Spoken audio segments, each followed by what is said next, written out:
The following video is a remake of an older video that has been deleted and or taken down. This video is to replace the older video and is not to be considered a new video even if it is advertised as such, but is to be counted as how the original video was counted. Please enjoy the video. Who are you? I'm the Wire, and I'm hungry! Oh, hold on a second. Wait, what are you doing? That's good. It's really, really good.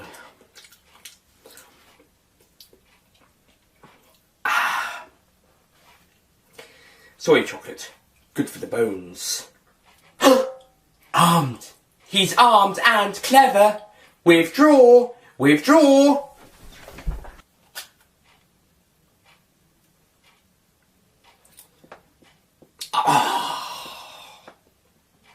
Well, at least this is one old friend I'm not going to be losing anytime soon.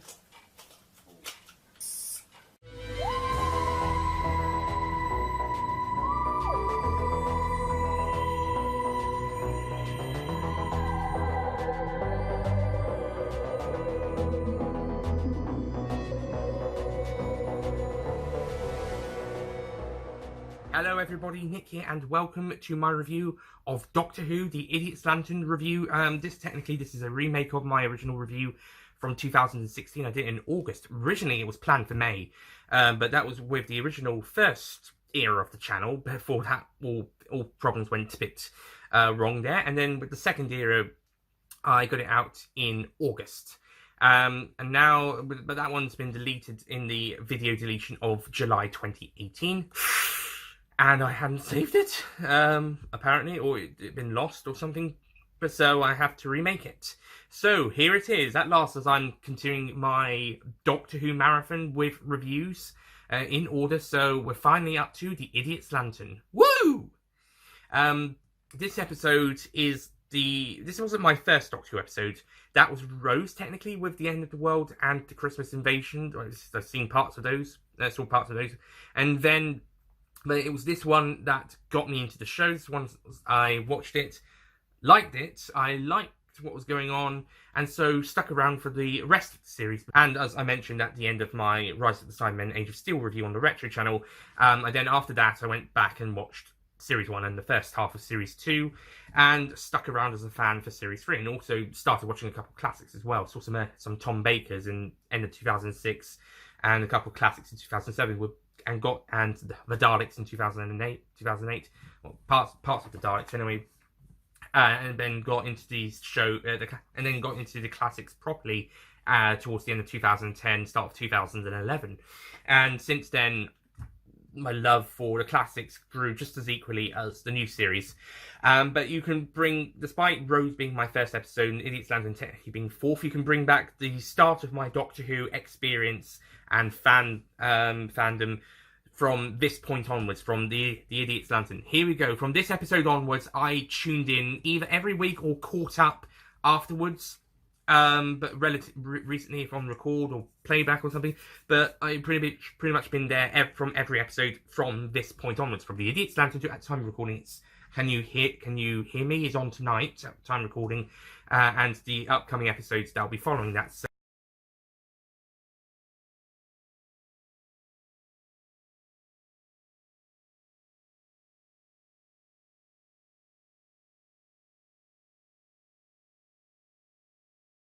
it was difficult enough for Series 1 and the first half of Series 2 to not be too biased on the new series, being a new series, being introduced to the series with the new series, and slightly preferring it to the classics. I was a little less biased with classic series stories than I am with the new series, especially Series 1 and the first half of Series 2 so far. And it's going to get even more biased from this point onwards, as I was pretty much watching every episode from this point onwards. As it was airing, or not long afterwards. So it's going to get more difficult to be unbiased for these episodes. I'm just giving you that warning. However, that doesn't mean there are episodes where I'm just going to let slide just because they're new series episodes that I watched on broadcast or shortly after broadcast, because they're ones I was watching as a fan. Because I'm watching these episodes from on their broadcast or around the broadcast time from this episode onwards does not mean it's going to get a free pass. So, with that being said, The Idiot's Lantern. Considering I've just been talking about that for the last 4 minutes, I better do the plot really quickly. The plot of The Idiot's Lantern sees the Doctor and Rose accidentally arriving in London June 1953 in time for Queen Elizabeth's coronation, instead of going to see Elvis in the late 50s in New York as they were hoping.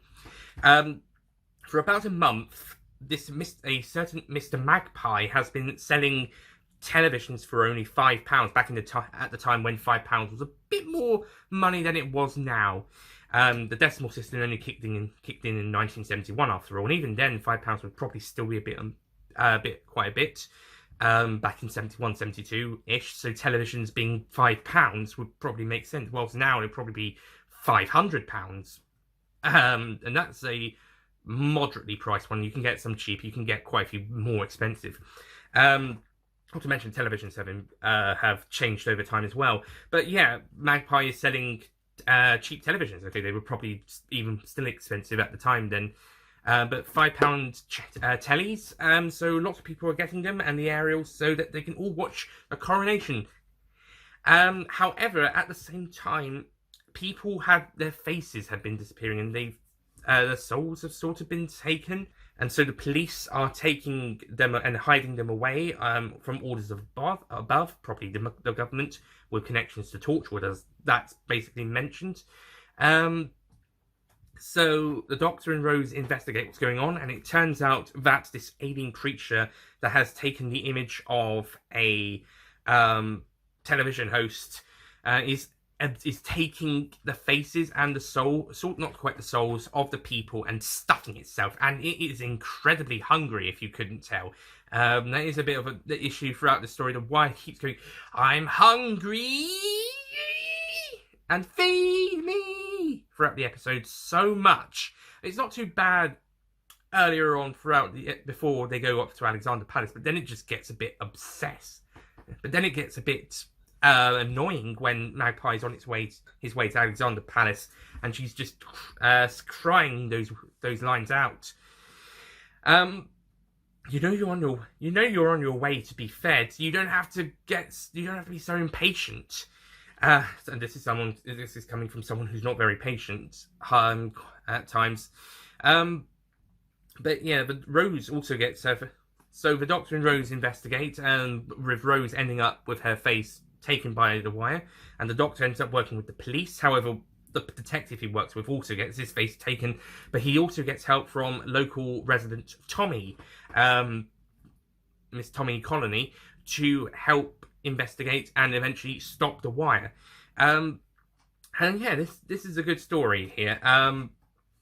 Also throughout this story, you've got this subplot with Tommy's family, with his father Eddie and his mother Rita, and how Mr. Colony is basically he's a bit abusive to his family. Not physically. I don't know if Doctor would be allowed to show physical abuse, family relationships, but he's certainly a dominating, controlling man who, if he doesn't like getting his own way, he will shout and get angry. So he's basically verbally abusive. He even has some abusive things to say about his mother-in-law and his son. And even his wife at some points. So he's quite a nasty piece of work throughout the story. Again, he gets a bit annoying in places, but he gets taken down a couple of pegs at places, first by the Doctor and then by Tommy, later standing up to him, and then Rita stands up to him before kicking him out at the end of the story. So I think doing a kind of this dysfunctional family with a dominating and slightly abusive verbally father is a good story, and his family have to stand up to him, especially Tommy, who decides to go with the Doctor to help stop the wire. Also, Mr. Magpie, played by Ron Cook, and this is the second actor from the Thunderbirds 2004 movie, following Sophia Myles, to guest star in a Doctor Who Series 2 episode. It's a shame they didn't get Ben Kingsley in to play a villain this series. Oh well, we've got Anthony Head, that makes up for it. Anyway, Magpie is sort of helping the wire. He hasn't got really much choice. It sort of attacks his face. I think it's explained throughout the episode she's taken his soul, but she's left him his face. and he wants to be free from her. I mean, the start of the episode is not really, it's not really that clear about what happened, but I think there's some sort of lines, sort of explanation to it in the lines, and he has to help the Wire. He's pretty much being forced by it, and the Wire eats him at the end. That completely absorbs the whole body. That's a shame. He was actually quite a good character. I mean, he was a bit of a villain, but not by choice, and he's a bit of a weedy character, so to speak. But still pretty good, and Ron Cook does a great job in the performance. And also, this is another great story to show off Tennant's acting chops as the Doctor. 8 episodes in, and he's amazing. I'm also loving the darker moments he gets alongside his more comedic, fun-loving elements, and he just displays that off spectacularly. Similarly, I think Rose is pretty good in this episode. I think she does a good job. Billie Piper's certainly doing a great job. And I love the bit where she tells Mr. Colony that what he calls the Union flag. And I like how when Mr. Colony calls the flags Union Jacks, she corrects him in saying Union flag, although this didn't stop her from saying Union Jack and Empty Child. But I like how now she realizes, oh, hang on, I said the wrong thing. I better correct other people who say the wrong thing. It's the Union flag, not the Union Jack. And to be honest, that is something the British public need reminding of. And in fact, the public worldwide as well, if they get it wrong too. It's the Union flag, unless flown on the back of a ship, then it's the Union Jack. Thank you. Got one up there on my wall. You won't be able to see it. Hold on. There it is. There he is. Ah, hello. Also, I love the bit when the Doctor stands up to Mr. Colony like this. I am talking and I'm not listening. Yeah, that was an old sketch I did for the London Review. Just wanted to slot that in somewhere. Anyway, so I think this is a good story. I don't think it's spectacularly perfect, but I don't think it's spectacularly awful either. I think it's good. I think it's a good story, some great stuff, great acting, great music, great performances. Don't think it's going to set the world on fire. It's just got the special place in my heart for being the episode that got me into the show.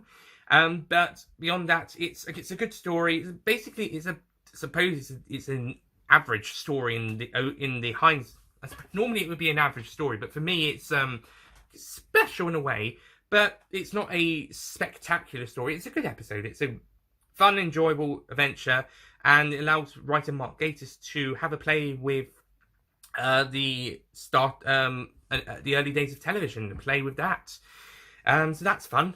On the whole, like I said, as I'm trying not to be too biased, I have to be a bit less kind with my score when going for writing reasons, and not have other elements try and cloud judgment. I'm sorry, music and acting and cinematography and stuff. You're all brilliant. But yeah, writing's also pretty good. I think Idiot's Lantern is a good story. I don't think it's spectacular, but I think it's good. My original review had me going for a 7, but I think maybe I should go with an 8 because it is pretty good. And I just said I was trying not to be too biased. I think it's good. I think it's a good episode. I don't think it's going to hurt anybody. I don't think it's going to cause anybody some annoyance. I think it's a good, fun story. So I'll be giving The Idiot's Lantern an 8 out of 10. I thought it was good. I thought it was a very good story. Really fun. And for 7-year-old me, this was I 7? It's 2006. Yeah, I was 7. As it aired the week after my birthday. Right, Age of Steel was the day before. So for 7-year-old me, this was a great episode at the time, and it's still a fun, enjoyable episode for 20-year-old me. I'll be 21 this May. So nearly 14 years of Doctor Who. Woo! Yeah, and the original review was actually intended for the 10th anniversary, to be honest, back in 2016. But it can come out now on the approach to the 14th. Anyway, so Idiot's Lantern, great story, great fun. Okay, thank you for watching this review, and for people coming from my retro channel for watching this review. Next one will be The Impossible Planet and the Satan Pit, which, now that's a story. That's a really good story. Anyway, I'll see you guys next time for whatever comes up next. Bye! Has Nick Payne uploaded his review of The Idiot's Lantern yet? Yes. And? It's more good than bad. I think he liked it mostly. This cannot continue. He cannot continue to be doing positive reviews. Isn't he doing a negative review? Whatever happened to Susan next time? Well, yes. He's doing a negative review next time, but it's on something very few people know about. I must intervene. I must stop him, otherwise the fandom will be destroyed. And what about me? Your services are no longer required.